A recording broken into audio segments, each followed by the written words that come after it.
Hi everyone, I'm Anya Parampil, and this is Redlines. As I record this, a diplomat is languishing in illegal detention after the United States effectively kidnapped him, all for the crime of attempting to feed the people of Venezuela. Under pressure from the United States, the government of Cape Verde arrested Alex Saab, a Colombian businessman who serves as a special envoy of the Venezuelan government, on June 12, 2020. The U.S. sanctioned Saab in 2019 over his work helping to secure products for the Local Committees for Supply and Production, or CLAP program, a Venezuelan government initiative that delivers food and other necessities to roughly 6 million households on a bi-monthly basis for virtually no cost. The program was launched in 2016 in order to alleviate the suffering of Venezuelan citizens brought about by illegal, unilateral U.S. economic sanctions. As a recent report at the Grayzone by Stanfield Smith explains, quote, the UN Charter, which the U.S. itself was instrumental in writing, clearly states that only those sanctions imposed by the UN Security Council can be considered legal. Sanctions imposed by one country on another are not legal, and that, quote, the U.S. government charged Saab with money laundering. However, in his case, money laundering means nothing more than making international trade transactions, which must generally go through the U.S.-controlled SWIFT financial system through which all dollar transactions pass, that circumvent Washington's unilateral sanctions. In other words, Saab was detained for violating illegitimate and illegal sanctions imposed by the United States on the rest of the world. For more on this outrageous case, I spoke with Saab's attorney, Femi Falana.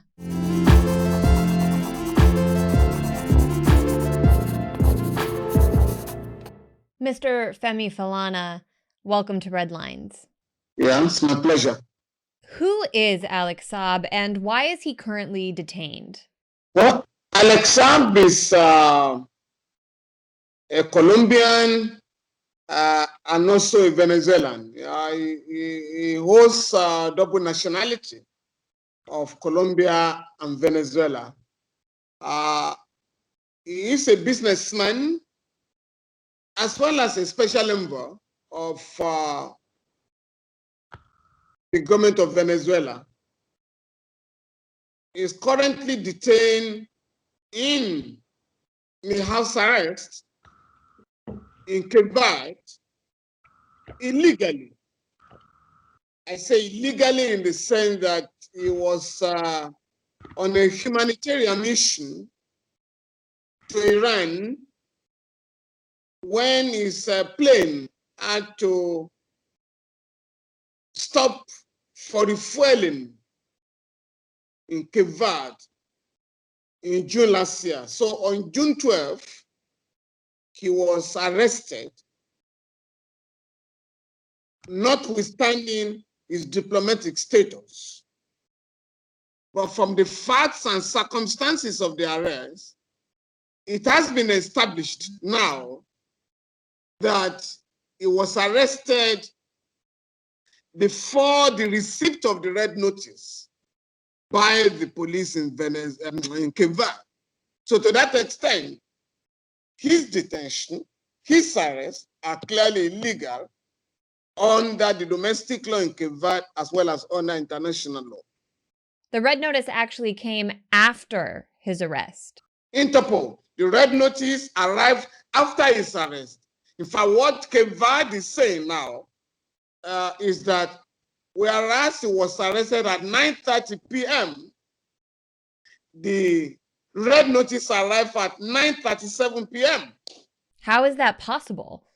That is why I said the detention, the arrests are illegal. The arrests and detention are illegal because an arrest cannot precede, the receipt of a red notice. Why would Cape Verde have carried out this arrest without a warrant? What entity would have been pressuring it to detain Saab? Cape Verde was acting on the orders of the United States government. And so they were simply trying to work to the answer. Having arrested, they were now looking for the red notice to justify the arrest. And that was what happened. The United States government had already, through a court in Florida, issued a warrant for his arrest. But as far as international law is concerned, and as far as the domestic law of Cape Verde is concerned, you cannot arrest on the basis of a warrant issued by any country unless there is an order of a local court. So, in other words, any order of arrest made outside Cape Verde will have to be registered in that country. In this particular instance, since it was Interpol that was making the arrest, Interpol will have to lodge the warrant of the red notice in that country before an arrest can take place. In this case, that was not what happened. And what is the current status of Mr. Saab's case? I know the United States is attempting to extradite him. The United States government has made a request to Cape Verde for the extradition of Mr. Alex Saab. But under international law, what is going on is a case of illegality on the part of the United States of America. This is aggression at its best, because there is no extradition treaty between the United States of America and Cape Verde. Yeah, unless Cape Verde is a banana republic, it cannot allow the United States government, to order the detention of an envoy who was on a humanitarian mission.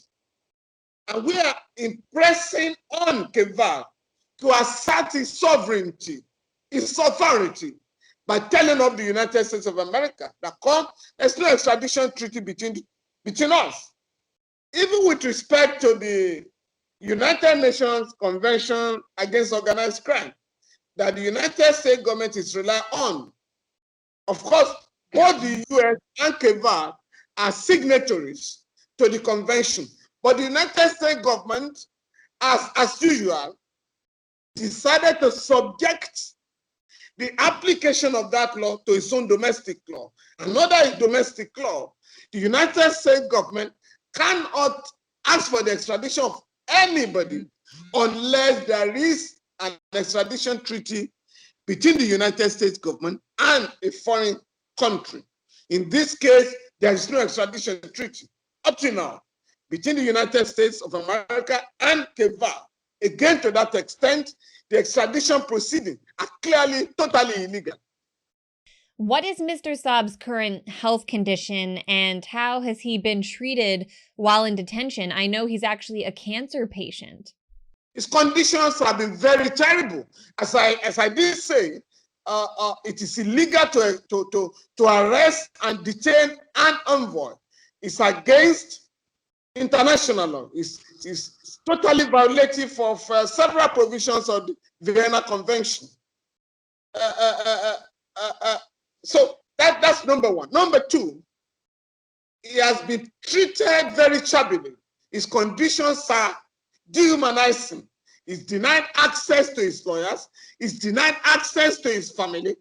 So in a way, he's being kept substantially incommunicado. His doctors are not allowed to visit him and examine him. Even the ECOWAS court, the Community Court of Justice of the Economic Community of West African State, that is the regional court, ordered that he be detained in a house arrest. That order was made on the 2nd of December last year. The order was not complied with until January this year. And that was when Cape Verde claimed to be complying with the order of his own court. Secondly, since the 15th of March this year, the ECOWAS court has declared the arrest and detention of Mr. Alex Saab illegal, annulled the extradition proceedings, and directed Cape Verde to pay him $200,000 damages as compensation for the violations of his human rights. These orders have not been complied with by Cape Verde with the connivance of the United States of America. The New York Times reports that the United States actually kept a naval warship off the coast of Cape Verde, costing taxpayers $52,000 a day, just in order to pressure the government there to bend to its will regarding the case of Alex Saab. Why would it go to such great lengths in order to illegally detain him? Well, the United States of America has no respect for international law where it can have its way. It practices gangsterism, and that is what is going on here. How can the United States deploy, a naval ship, to intimidate and harass an independent state like Cape Verde? Unfortunately, being a small country, Cape Verde has not been able to assert its authority on this matter by telling off the United States of America. But, this has nothing to do with law. The case of Mr. Alex Saab has nothing to do with the law. The United States of America is playing politics, pure and simple. Haven't declared the government of Maduro, the Maduro government in Venezuela, not recognized. The United States of America does not recognize the government of Maduro, and therefore, anybody associated with that government is a persona non grata, as it were. And that is what is going on with Mr. Alex Saab. So far, the United States of America has not been able to prove the allegations against him. Incidentally, the United States of America instigated the Swiss authorities to investigate Mr. Alex Saab for money laundering. In March this year, the general prosecutor in Geneva has come up with a report to the effect that there is insufficient evidence to charge Mr. Alex Saab with money laundering. If the United States of America has respect for the rule of law, it ought to have reviewed its position on this matter, because that is an independent investigator that has sent out a report to the whole world that there is no enough evidence to charge Mr. Alex Saab with money laundering. And what is more, having regard to several cases decided by American courts, once a man has been appointed an ambassador by his country, all allegations against him would have to be frozen. In this particular instance, with effect from the December 24 last year, Mr. Alex Saab was appointed a deputy permanent representative to the African Union by his status as an ambassador, as an envoy of the African Union. You cannot detain him and keep him in a house arrest, as it has been done by Cape Verde. Again, as I said, with the connivance of the American government. This is the position. How has Saab's imprisonment impacted his family? I understand both of his parents have passed away since he was arrested. Unfortunately, is been subjected to such horrendous psychological and mental torture.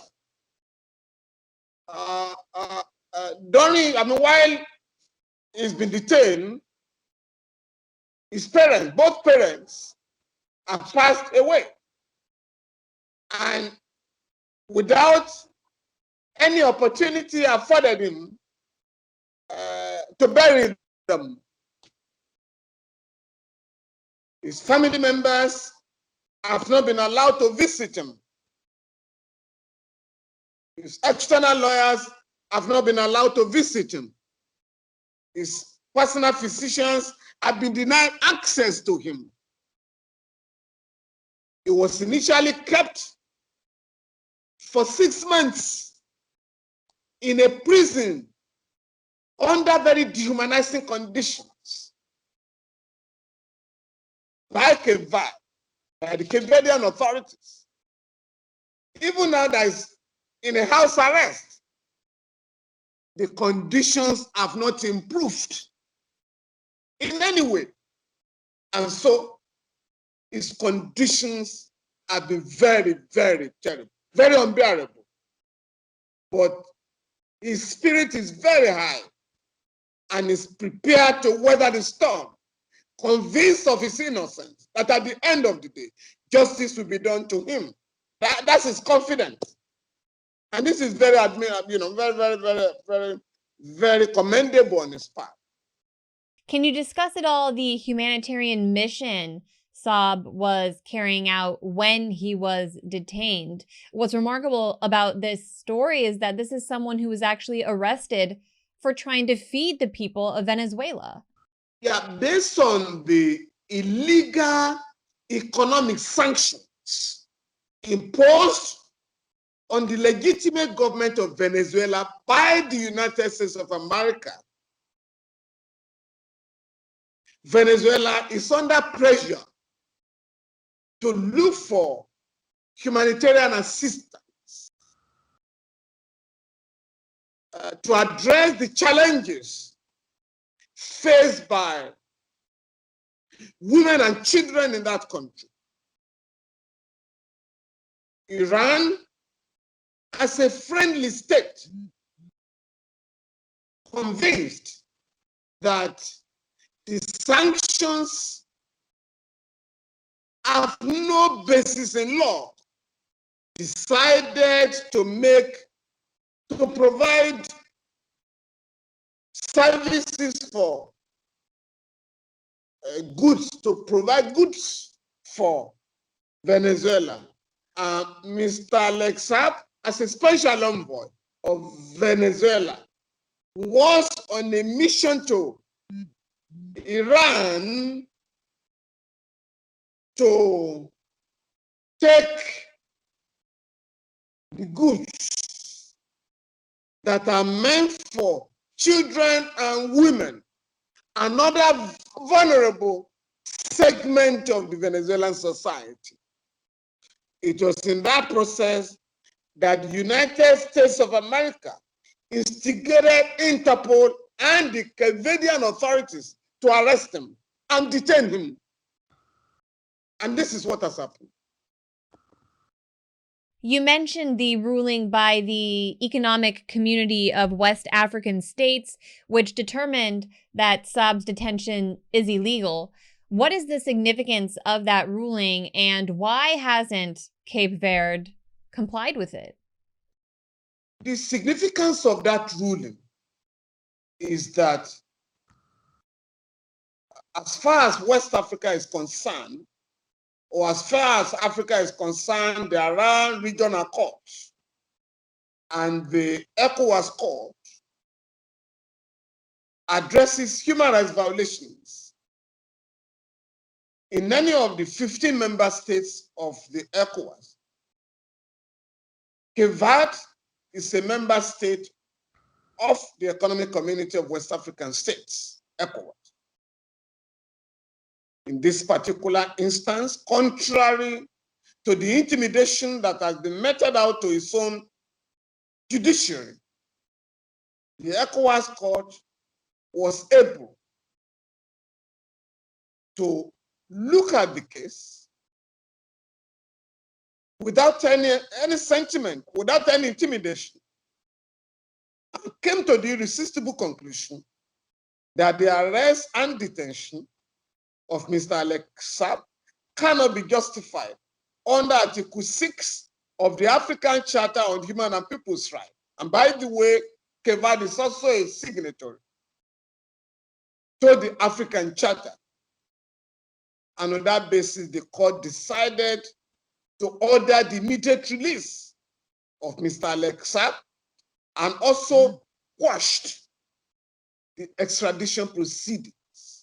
But as I said, Cape Verde has refused to comply with the judgment with the support of the United States of America.